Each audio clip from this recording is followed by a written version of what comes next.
rocks all over it, and they've already restarted building it. The mud is still fresh. So there's your brand new mud building, 1 day old. So just an example of the morphology. Now the key thing of all with unreinforced masonry buildings, the most important step is what they call internationally to achieve box-like behavior. And the idea quite simply is just like this picture shows, that when you have a cardboard box and the lid is open, all the sides are soft and flexible, they can all move around, but if you can fold that box up and put the tape around it, it becomes a much stronger structure. So what we are trying to achieve with unreinforced masonry buildings is box-like behavior. This is actually a very hard thing to do, but the most important thing of all. Oops, sorry. And then the final thing, only if you have box-like behavior can you start understanding how the loads get through the building and down into the ground in what we call in-plane loads, in-plane analysis. That's the final step. Now, if you are doing one of these large buildings like it's near our hotel, presumably someone like the government or an institution is actually employing you as a consulting engineer perhaps. The first thing to do is to see if you can find any drawings, any archival information. Any information you can obtain about a building will always be of value. And so you're not going to find that for your village mud huts, but you might well find it for some of these palaces and big monumental buildings. The next thing, obviously, is you have to visit the site. And I don't need to tell you that we need to be very safe. We always need to be safe. But right now, we need to be particularly safe. We also need to be thinking about the equipment we need to take so we can do good site inspections. Another thing to think about is that these buildings are built out of modular units, normally, if we are talking about bricks. And so the whole geometry of the building is scaled up by the size of the bricks. So what I'm trying to show here is a multi-thickness wall. But because you know the size of your bricks, you can start understanding whether it's a 4-leaf thick wall or a 5-leaf thick wall by understanding the size of the bricks that are used in the building. Now we have some language that we use to describe this. You may be familiar with this already. But stretcher units are the bricks that are laid as you look at the wall horizontally. Kind of like in an ambulance when the stretcher comes out of the ambulance. The header units are the one that go through the wall. And so normally you just see the end of those bricks. So you've got stretcher bricks and header bricks that are just placed on their orientation. In the European Union and elsewhere in the world, they talk about leafs, multi-layers of brick. How many layers of brick across the wall? They call that leafs. In North America, they call it wides. And then we have the joints. These are the mortar joints. The bed joints are the horizontal ones, just like when you're lying on your bed. The header joints are the vertical joints, and the collar joints are the one between the layers. So you've got a layer of brick, a collar joint, another layer of brick. What we've been seeing, my team, is that most of the time here in Nepal, we're seeing that there's no mortar in the collar joints. And that's different from what we see in other parts of the world. Another thing to think about as you approach your building is what sort of bond pattern do you see. So the bond pattern actually tells you also information about the building. How much are the bricks overlapping? How is it built? You may have your own bond patterns here. One of the things I've noticed in Nepal is quite a lot of the time there's not a lot of overlap. And so it's not 50-50. I was looking at some photos this afternoon. We were over at the Palace Museum. Sometimes the overlap between the bond pattern is not very big at all. Now this won't happen very often, but sometimes you get complex morphology. So here you've got your rubble fill, where you have dressed stone on the inside, dressed stone on the inside, but in the middle is just rubble. Really just stuff that's been picked up. And I think you probably have a lot of this in various parts of Nepal. We also in New Zealand, sometimes we've got a clay building on the inside, but a stone building on the outside. The reason for that, at least in my country, was that the stone was more expensive and it was harder to cut. And so they'd stack the bricks up really quickly, and then they just put the stone on the outside and make it look like a stone building. And then we also have that it's masonry on the outside, but sometimes concrete in the middle. So there are a few different things to think about with these more complex buildings. This is only a small proportion of the stock you have here in Nepal, but these are the ones that perhaps require more engineering attention. They might be your palaces, castles, big buildings. Another thing to think about as you first approach your building is whether it has been modified over time. And so this is a building I know in Christchurch. It failed in the earthquake, it's been demolished. But I studied this building and I studied all its damage, and then I looked on the internet and discovered that when it was originally built, it had walls. And then someone in the past has come by and taken all the walls out. And now it's just got windows. So you should give some thought to how it was originally conceived and who's come along and modified it as well, because that could tell you a lot about the building. Now, I'm sure you know this already because you only have to be in Nepal about 10 minutes before you see this, but face-loaded wall failures are the critical failure mode. This is the thing you want to put all your attention into, and this is why we, my team, have been seeing buildings fail over and over. Now, I took this photo off the internet when I was still in New Zealand, and I used it for demonstrations in my seminars in New Zealand. But you can see here all the end wall separation, all the wall falling into the street. This is the failure mode that kills people, right?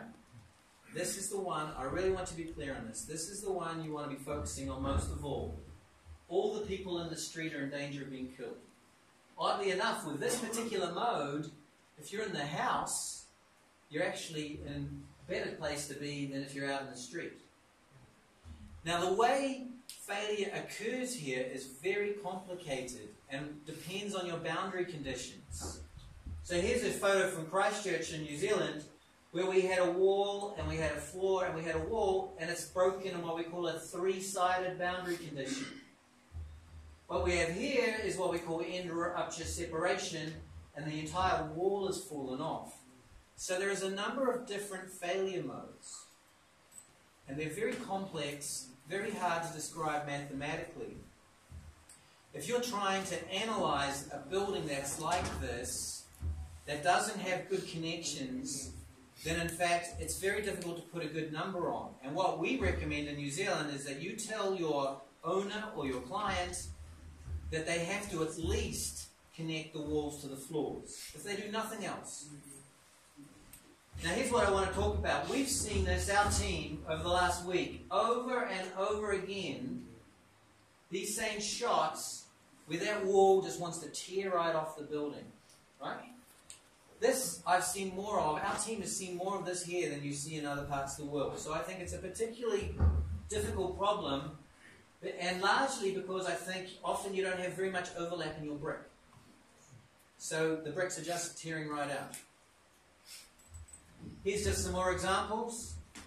I'm sure you've all seen many of them. You can see the crack running all the way down the side of the building. Here you can see almost no join at all on the corner. This wall and this wall look like they were almost never built interconnected. This, I think, is the single biggest problem that we're trying to solve here with unreinforced masonry buildings in Nepal, at least in Kathmandu. So this, as I said, is what we call end wall separation. Just some more photographs. If you've been out and around assessing buildings, you've probably got 100 of them yourself. Our team have got many, many. Now, the way to analyze face-loaded walls, what we assume in New Zealand is that we will connect the wall to the floor at the top and the bottom, and then it only spans over 1 story height. When we do that, we have generated these tables. And you can see here that there's information. So let me explain this to you. What we find, that's much better, thank you, is that P is the weight acting on the top of the wall, and W is the weight of the wall. And so we've got these ratios where there's no weight at all. The weight above is about the same as its weight, so maybe there's 1 story above, 2 stories above, 3 stories above. As the weight gets more, the strength goes up. So this scale is strength. It's like pre-stress. It's like squeezing these down, and it works very well. The other thing we notice is that as we go across this scale, it's hard to read, but this is aspect ratio, height over thickness. And as the height goes up, the strength comes down. So what we see, if we look at these two characteristics, is we'd expect the walls at the top of the building to fail first, which is what we see. And we would expect longer, skinny walls to fail before shorter, fatter walls. So if you're wanting to do any analysis on this, the New Zealand Guide certainly has a lot of information, and you work out this in here, the basic performance ratio, and that allows you, with some modifications, to figure out whether your wall has enough capacity for your seismic conditions. How we use it, here's just an example, is that if we had ground story here, we say it's 3 wide thick, we want to analyze it. We're saying if this wall's going to rock, it's going to end up on the outside here. This has got stiff gravel, so it's going to rock on its corner. We can then go to our chart. We might say, for instance, that the height is about 4.1 metres, the thickness is about 350. We go to H-Ponty of 11. We say we've got one floor above and a little bit of parapet, so that's about 1.25 maybe on top. And so we come over here, we go up to about 1.25 and we can read across our strength. This is how we do this in New Zealand, so that we can sign a wall a given strength. We can also do it for the parapet. And the parapet here, you can see the same thing.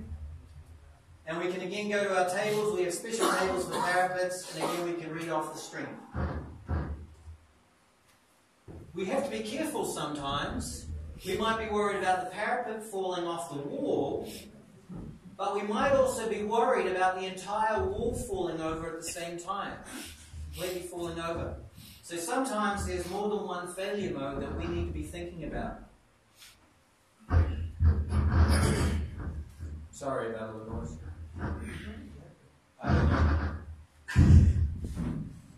We're not having a good noise there. Okay. Once we've figured out how to analyze our out-of-plane failing wall, we have to hope, that's much better, that we can hold the wall back into the diaphragm. Right? Where are the loads going? This wall wants to fall out into the street. We have to hold it back. Now we have to do that during anchors, using anchors. But I'm going to explain that as in part of the repair. So the logic is somehow we've now got the load into the diaphragm. And so we'd be looking at what we have for diaphragms. I haven't actually been inside any of the palaces or big buildings.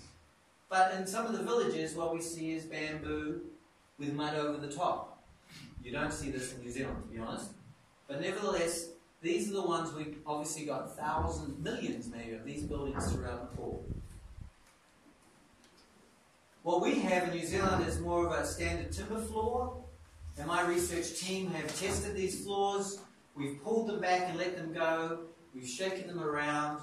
We've done finite element modeling so that we can understand how these diaphragms perform in earthquakes. One of the things we need to understand is that they've got different properties in the two directions.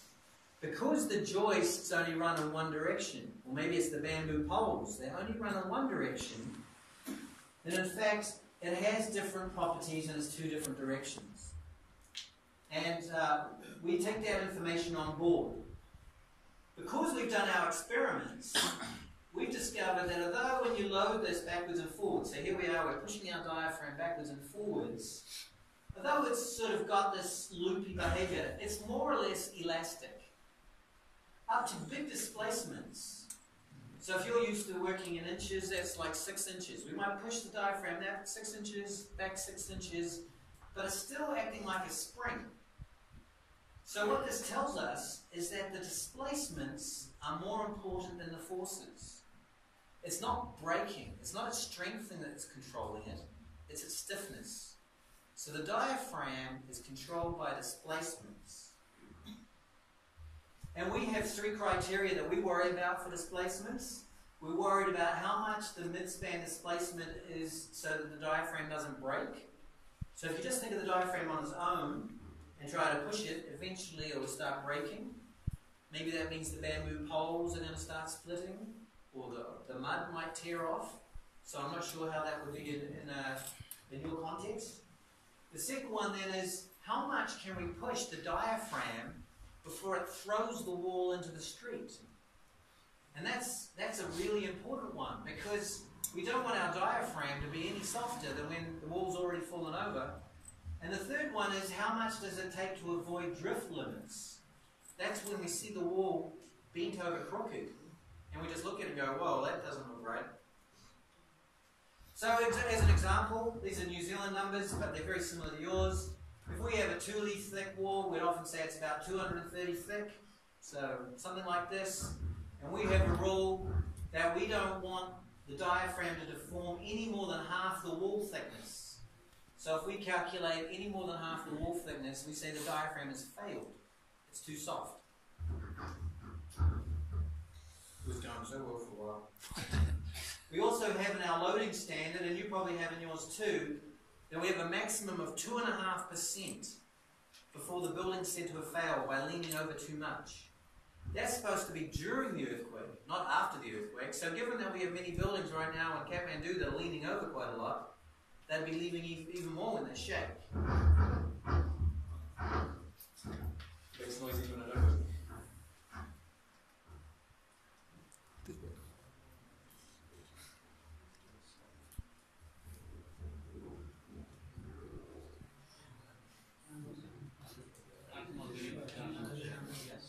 Now the next thing is, conceivably, the two floors can be like moving like this at the same time. And we might have this idea that our building maybe deforms like this, with the two floors moving in different directions. But what we say is these buildings are too stiff. They're unlikely to form and be so flexible. So when we analyze them, we can actually just analyze for one diaphragm deforming at a time. Now I haven't presented how we analyze it. We have it in our guide. But I just want you to understand the logic behind the diaphragms. And then the next thing we might say is, for instance, 2.5%. If I have a story height that's 4.2 meters high, that means that once my walls move more than about 95 millimeters over 1 story height, I'm saying it's moved more than it's allowed. So this is how we control our logic around our diaphragms. The next thing we need to do is look at the condition. So you'll have to sort of essentially understand how your own population of buildings looks like yourself.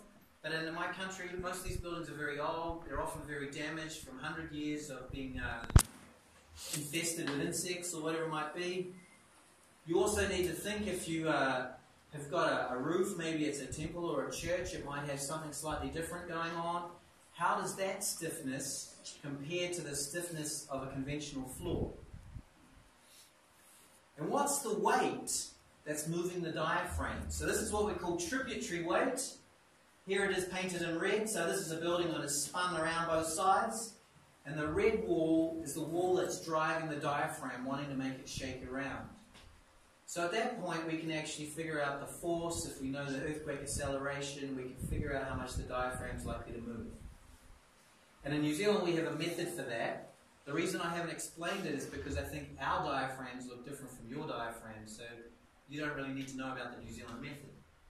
But once we've analysed the loads out of the wall and into the diaphragm, and we've analysed the diaphragm, we need to transmit the loads with shear into these in-plane walls. And only then do we start looking at how we analyse for in-plane loads. Because if we haven't done the other steps, this step is a waste of time. So, this is a very complicated calculation. And again, I just picked on this building because we're staying just down the road from this building. But maybe if I was an engineer and I was given this building to analyse, and I was getting paid to do it, I would be prepared to spend the effort. But I'm also very aware for the thousands and thousands of buildings in the villages and in the centre of Kathmandu and various places, the calculations I'm about to show you take too long and are too complicated to merit doing for more simple sorts of buildings. Now, you can't even begin to analyse the wall if it's in the street. I really want to make sure you're clear on this. You have to make sure you haven't had your wall fall over before you try to analyse it for in-plane loads.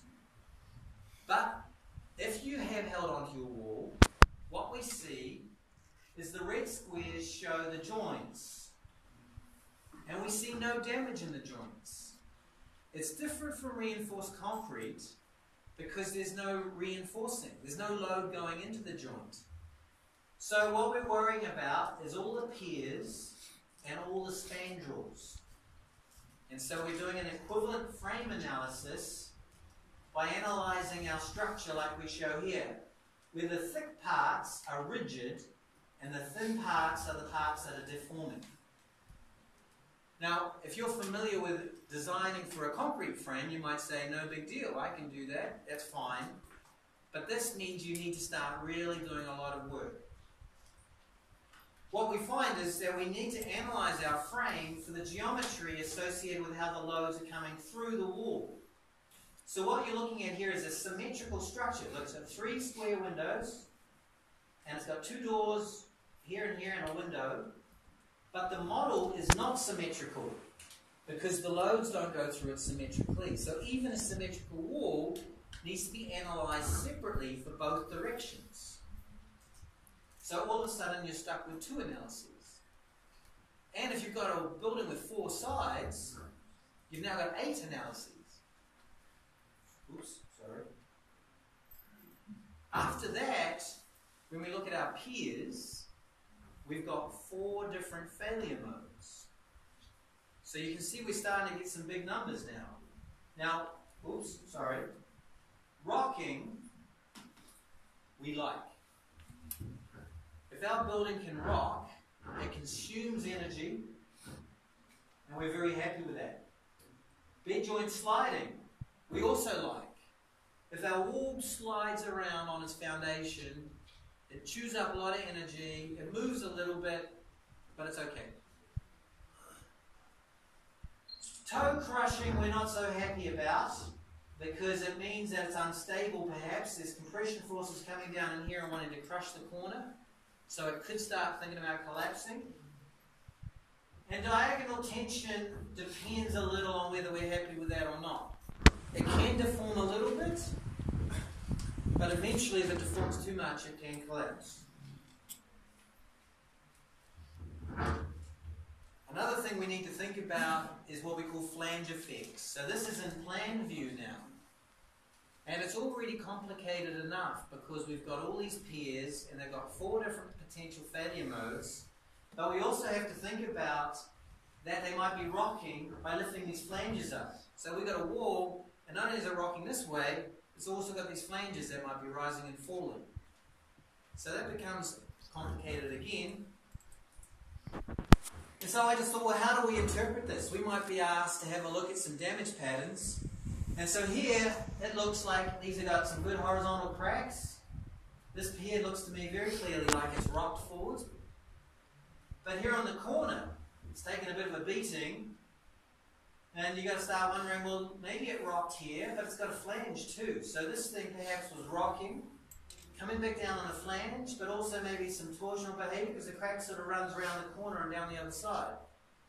So unfortunately, the professor can stand in front of the class and tell you there's 4 modes, but then you go look at the damage patterns and you're not quite sure which mode you're looking at.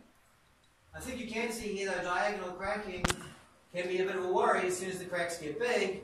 This photo also incidentally shows you there's an awful lot of header units here and sort of what I'd call a rather almost semi-random bond pattern. The one thing that you do want for in-plane behavior is soft mortar. Soft mortar, when all the bricks are sliding around and the mortar's all weak, is better than hard mortar. If you've got strong mortar, you can have these things fail. Now what we've done here is we've built a square of masonry and we've loaded it across its corner. So we've squeezed it down like this. And we've built them with soft mortar and this thing just sort of oozes. But when we build it with strong mortar, it explodes. And what you're looking at here is that the bricks have all broken right through, and the top part of this is blowing right across the lab. And so under load, this just explodes and is catastrophic failure.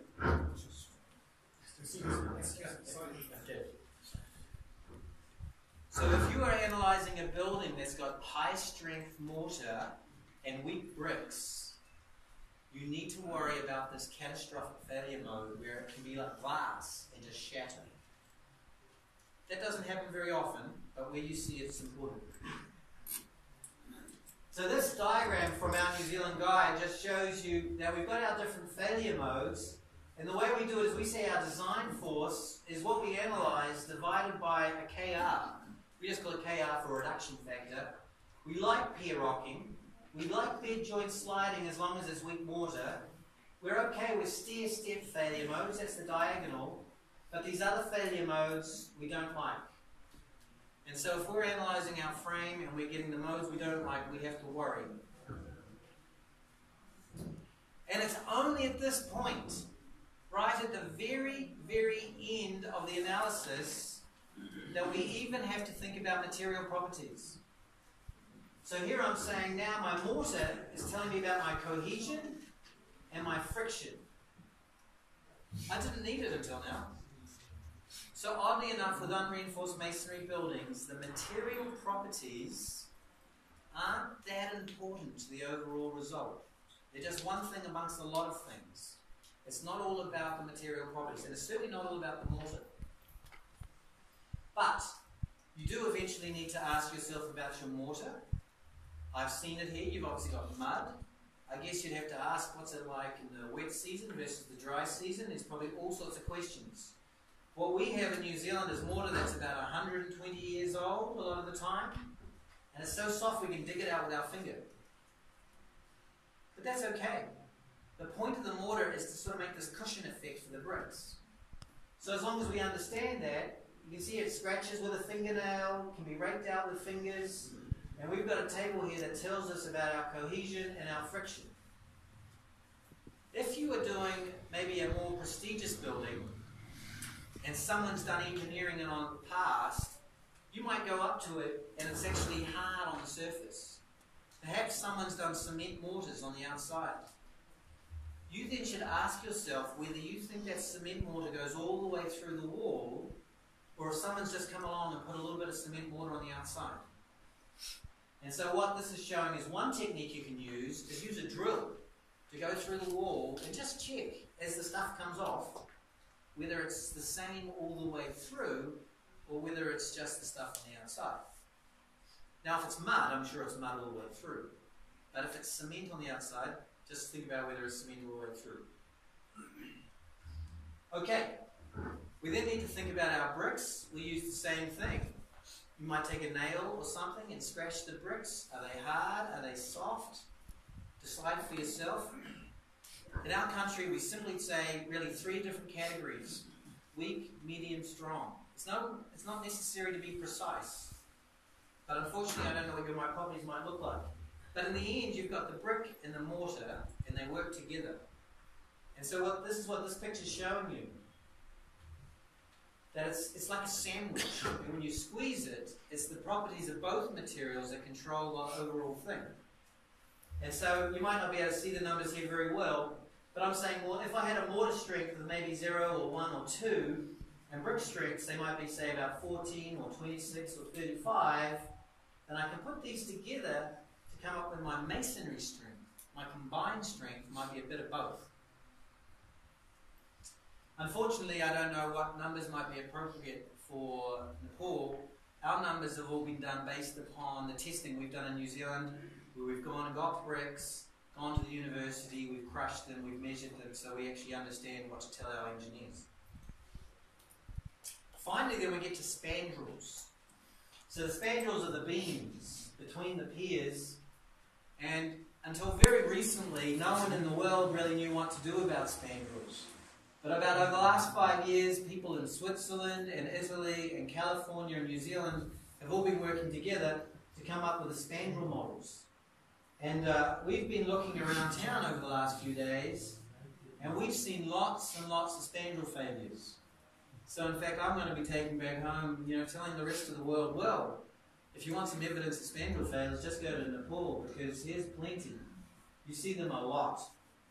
You can see here quite big piers, quite small spandrels. What we say for spandrels, our brand new models that have only just been developed, is that our behaviour might be more like flexure, where this thing's wanting to bend, or it might be more like shear, where we want to get it to crack. And I spent a bit of time this morning thinking about that and thought, well, have a look at this. Here's one with some flexure, and here's one with some shear. So we're seeing the patterns right here in the street is the same as our brand new models.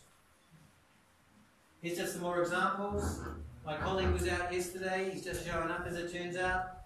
And so here you can see a crack pattern that's kind of making its way diagonally across the spandrel.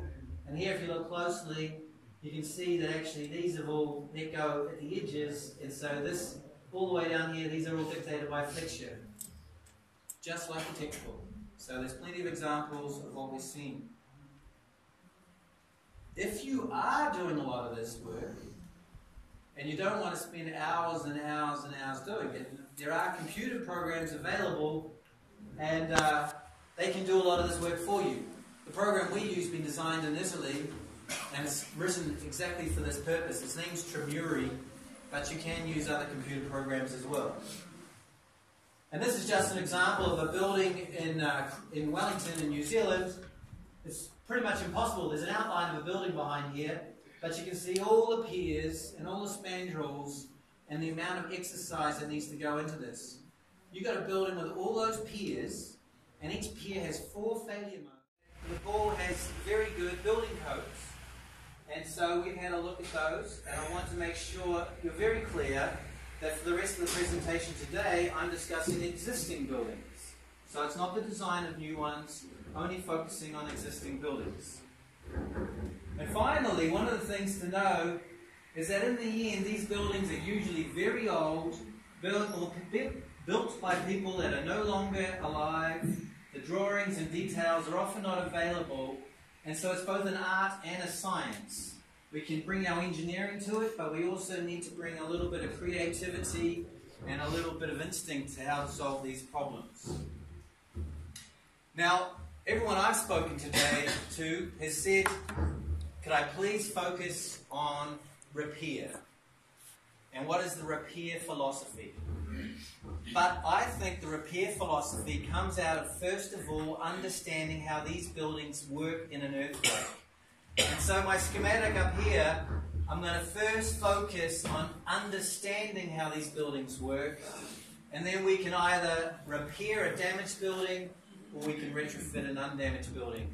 So for about the next 45 minutes, I'm not actually going to talk about repair. I'm first going to explain how these buildings work in earthquakes. Now, our country, New Zealand, Jatendra Bothra and I have been working on a document that's just released. It's free to download, and a lot of my materials come from this.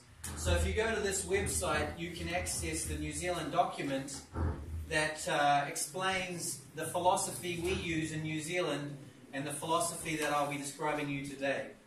And that philosophy I've just finished explaining to engineers around the country in New Zealand. We spend 8 hours on it, and I'm spending 45 minutes with you. So you can see I've had to compress things down quite a lot. I also maintain a website of my own where we put all our research results. So if you're ever reading some of the material and you want to see some of the more scientific research, you can visit this website as well. Finally, if you're busy scrambling, I've said that we'll put all these slides tonight on the NEA website so that you can download the information later on.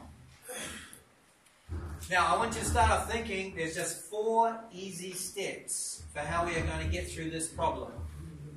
The first step is that if you imagine we can slowly ramp up an earthquake and make it stronger and stronger, the first thing we always see is the things at the very top of the buildings falling off. These might be the parapets, appendages. In my country we have chimneys, and so these are our most vulnerable items. And in the pictures up here you can see some pictures of some architectural features from New Zealand, and you actually have some of those also here. So, first thing to think about. Here's some examples, what that might mean. If you're studying a building, from what we've seen over the last few days, I'm sure you've seen the same thing. Quite a bit of damage to water towers and things up at the very top of the buildings. Perhaps you've seen the parapet or the roof wall fall over. This is the Kaiser Library. We saw it yesterday. And you can see both ornamental features, just like the ones in New Zealand, and parapets, again, just like the ones in New Zealand. So you do have some of these buildings just like we do. Step number 2, sunk into the ground, but quite a lot of the time it's also tipped sideways. So it does seem like we've got some major geotechnical issues to sort out as well.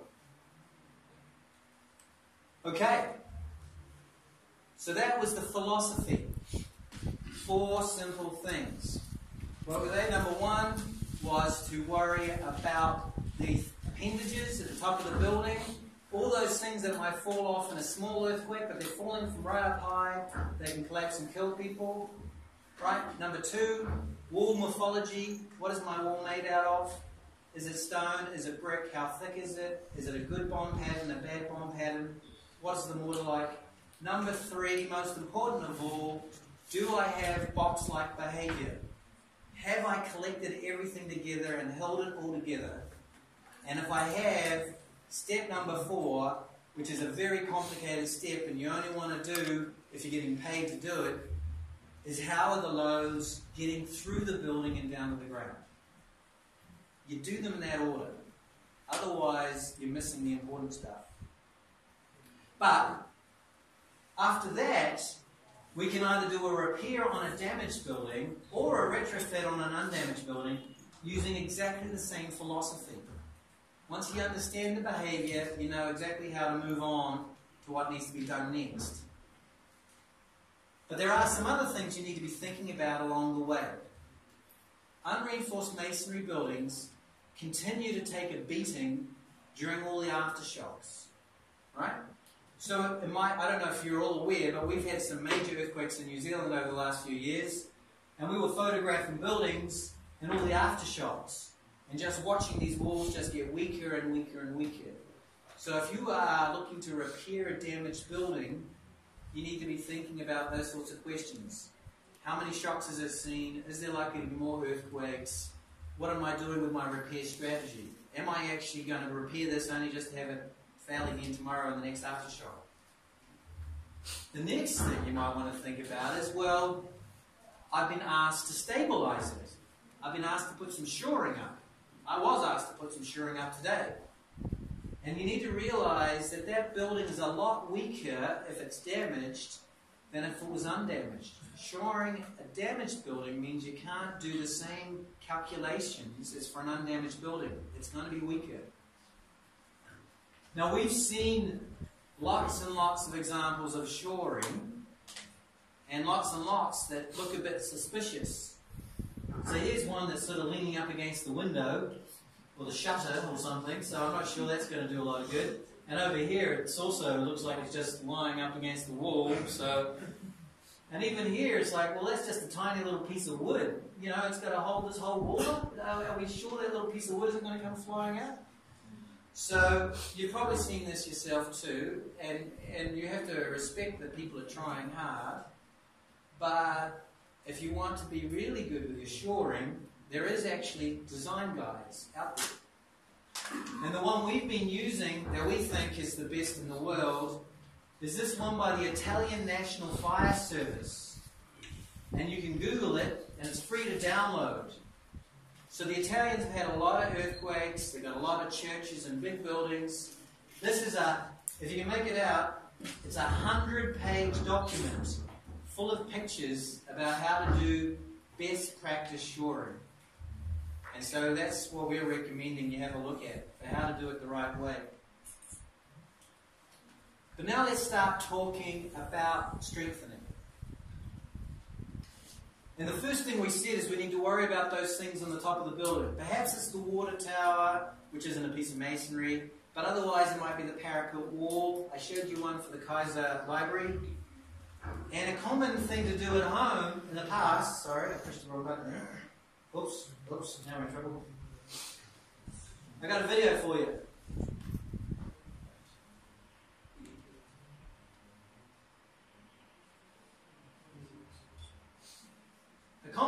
past at home was to use diagonal bracing.